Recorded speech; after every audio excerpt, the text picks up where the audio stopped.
3, 2, 1. Can you see that too, Riley?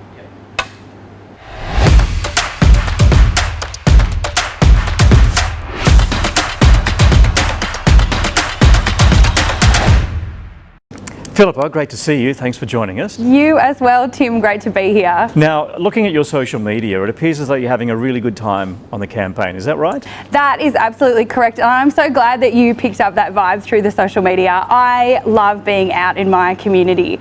I have lived in the inner west my whole life, and there is really nothing that I love more than standing on the street and chatting to my neighbours, talking to people about their concerns and their hopes and dreams and what they want to see out of a future New South Wales government and future representation for Balmain. So what are people talking to you about?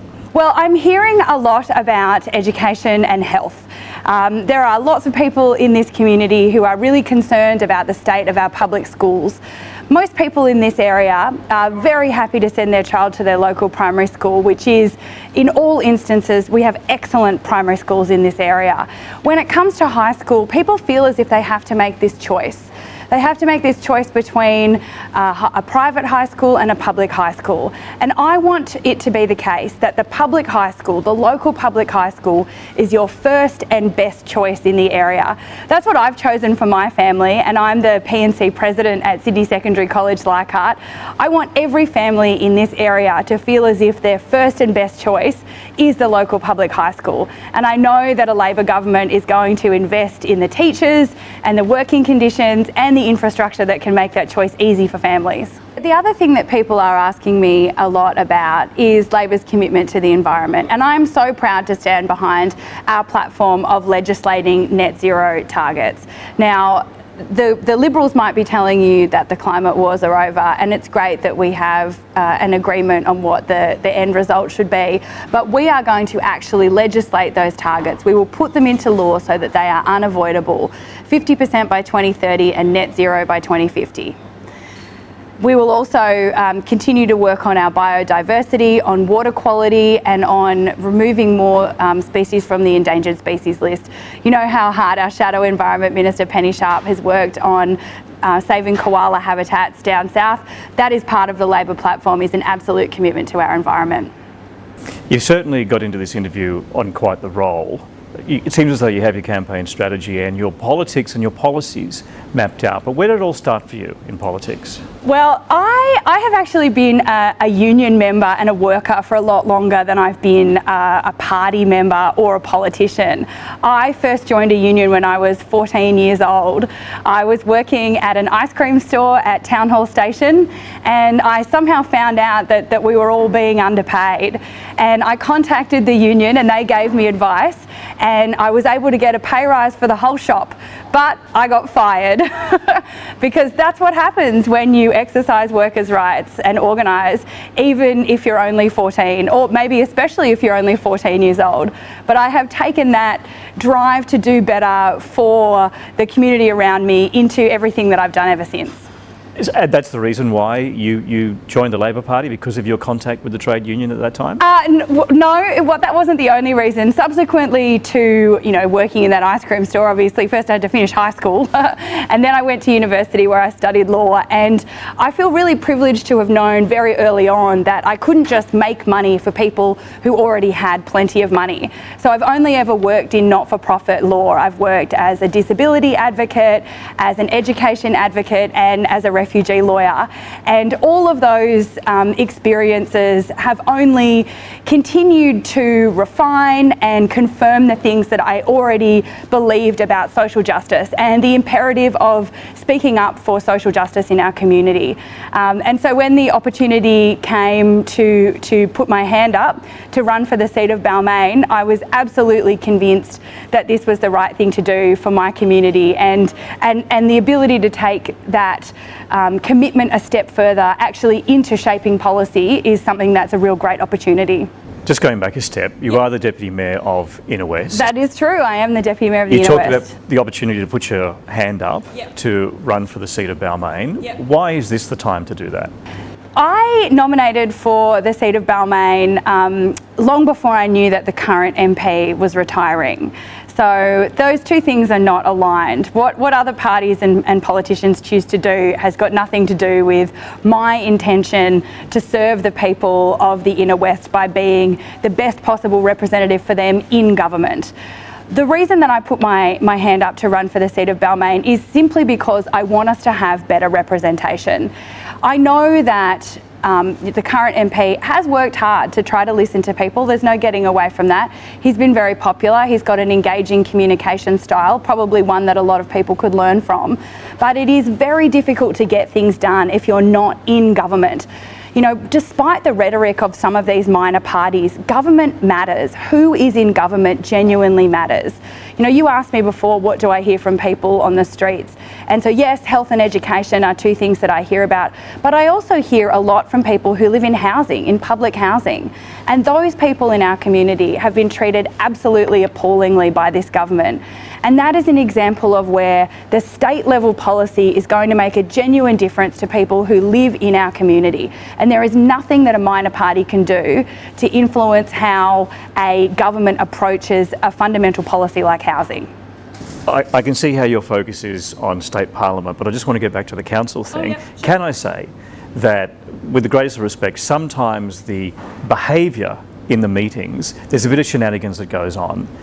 Is local council a good nursery for state politics? I never thought of local council as being a nursery for state politics. Look, if I don't win the seat of Balmain, I will return to my position as being Deputy Mayor of the Inner West, and I will be just as happy doing that. I absolutely love the Inner West, and I want good decisions to be made for our community. I have to say that I don't buy into the idea that there are shenanigans at the local council level. The Labor majority that we have on the council now has been a wonderful stabilising force for actually getting through a lot more business and making better policy decisions because of having a majority on the council. Now, it's true sometimes those meetings run late, sometimes there are impassioned speeches, but I think you will find that the sort of skullduggery that you were alluding to is actually not a presence on the Inner West Council at the moment. Passions run deep, it's true, but there's no subterfuge. You know, we are really getting through a really high quality agenda for the people of the Inner West. You alluded to your work in the areas of law. You also hold a degree from the United States as well. Are there too many lawyers in politics? Are there too many lawyers in politics? Look, maybe, I'm not sure. I am not going into this because I feel like my qualifications in law make me better than somebody else, but it is certainly something that informs the social justice work that I've done.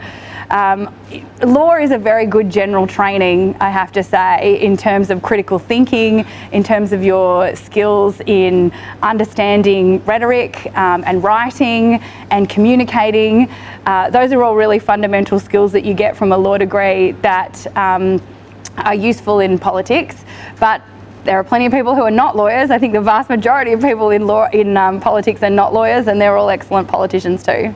Given those qualifications, of course, you're most representative in a way of so many people here in the electorate. That is absolutely true. Balmain has a very high level of tertiary education, particularly among women. And I think that there are many women in my social circle, as well as in the broader electorate, who can see that I am a woman who is just like them, someone who is juggling the demands of a professional career with young children, but who still wants to make a difference in her community, and so is putting her hand up to be a representative for the entire community, having all of those aspects as part of my life. Is there a danger there though, because the gentrification of the area, some people are resentful of that to a certain extent. It's very expensive to live in certain places in the electorate, in fact most places in the electorate. How do you kind of balance all of that up? Yes, it is absolutely true that it is very expensive to live in Balmain. That is not the fault of women with law degrees, however. That is a result of an unmanaged economy and an unmanaged housing market, which again is something that we can sheet home to the Liberals. There is a huge housing crisis in this area. One day I would like my own children to be able to buy a house in the Inner West, and they are not going to be able to do so under the current circumstances. You talked about, what you're hoping to achieve for the electorate. Yep. Should you be successful? Yep. Beyond education that you talked about, what else would the government deliver? So we have had a really solid platform around housing as well, and I did allude to before the number of people who have come up to me and said that they are really struggling in their houses at the moment. There is an absolute housing crisis in New South Wales, and it is on every single housing front, whether it is affordability, and that is affordability for first-time buyers and also for people who want to upsize or downsize. Crisis everywhere. There is a rental crisis, and there is also a public and social housing crisis as well. Particularly around public and social housing, the government has effectively gone through a process of demolition by neglect. There are housing estates in Glebe and Forest Lodge and Balmain that are in an absolutely shocking condition, that are mouldy, where there are stairs that are inaccessible, where there is, common areas that are unattended, that are creating hazards and nuisance for people who are trying to live there. And the more rundown that these housing estates become, the more the government then has an excuse to sell them off for a profit to a private developer and move those people out of their community. And that is an absolute tragedy. That has happened time and again, particularly in Glebe and Forest Lodge, where estates on Wentworth Park Road, on Franklin Street and up near Broadway have been sold off for a profit. That is it is absolutely devastating to a person who has lived in a housing estate for 60 years to be wrenched out of their community from all the supports and social structures that they had. And it's the houses that they live in, they are in a state of neglect. They are unsafe for these people, but the government should have been maintaining them the whole way along. It can't be the case that the New South Wales state government is the worst landlord in New South Wales, and in so many cases they absolutely are. And Labor has promised to invest in the maintenance and building new housing estates so that people do have a safe and secure place to live. That is something that is absolutely a material difference for people who live here in Balmain and for people who live across the state. And you maintain as well that perhaps a Greens representative wouldn't be able to pull that off because they will never hold majority in Parliament. Well, they demonstrably have not been able to pull that off. If the Greens MP for Balmain was a successful advocate for the people who live in public and social housing in this area, they would not be in the state that they currently are in. These are very community-focused issues and things that perhaps as a local councillor, you can get up very close and personal to. At a state level, you're far more removed from that. I mean, that's going to be something, hard to maintain that connection if you're sitting in Macquarie Street. The majority of the time MPs do not sit in Macquarie Street. The majority of the time they are in their community, and I have no intention of making any changes to the way that I operate in Balmain. I live here, I send my kids to public school, I'm the president of the local P&C, I'm a sports club volunteer. All of that stuff keeps me in touch with the local community, and I don't see why that should change. If you are successful in your campaign, but the Labor Party is not, are you then just as much of a lame duck as you've been describing the current member is? That I cannot honestly see a situation where we win Balmain and we don't win New South Wales. The truth is that the margin in the seat of Balmain is a fairly large one. There's no way of getting around that. It's on the public record. We need sentiment in Balmain to be for me as the local candidate and also for New South Wales Labor as a whole. And the situation where we win Balmain and not New South Wales is so removed from what I think the actual situation is that it's not something that I contemplate. And also, the truth is that if I am elected as the Labor member for Balmain, one day Labor will form government in New South Wales. We are the only alternative government in New South Wales, and the Greens are not. How much of a stretch is it for you to be able to pull this off? What makes it different now? The things that make the situation different now are that we have a demonstrably competent, compassionate, caring and effective federal Labor government to look to. Our two local members in the seat of Balmain are Anthony Albanese and Tanya Plibersek. And when you look at those two figures, people know and understand that you can be compassionate, progressive and extremely effective in government. And if that's what they're looking for in a local member, if they're looking for a way that they can vote their conscience and vote government, then that is voting for me as the Labor MP for Balmain and a Labor government in New South Wales. I received a message on my phone earlier today. So a question without notice, so forgive me. It says, hope you find a way to ask Philippa about how she'd work cooperatively to build community and social capital if elected. And the Bolo, where we're at the moment, is the perfect venue for that. In terms of achieving community amenity for our area here in the Inner West, there are a lot of opportunities before us. We have gone through a huge amount of disruption because of particularly infrastructure projects that the Liberal government have smashed through our community without consultation and without particular concern for the effects in the community. They don't live here, they know we're not going to vote Liberal, so they don't care. When you look at the final delivery of WestConnect Stage 3B, which is where we're up to down in Rozelle, what we have been promised out of that is a wonderful community amenity, a parklands no less. And every time the government releases a study for that parkland or a design, it has less and less elements in it that the community were promised. So there is no all-weather sports field in there anymore. They have told the community that there will be no parking for visitors and that people should intend to park on Lilyfield Road, which I'm sure the people of Lilyfield Road are thrilled about. There is no master plan, there is no parking plan.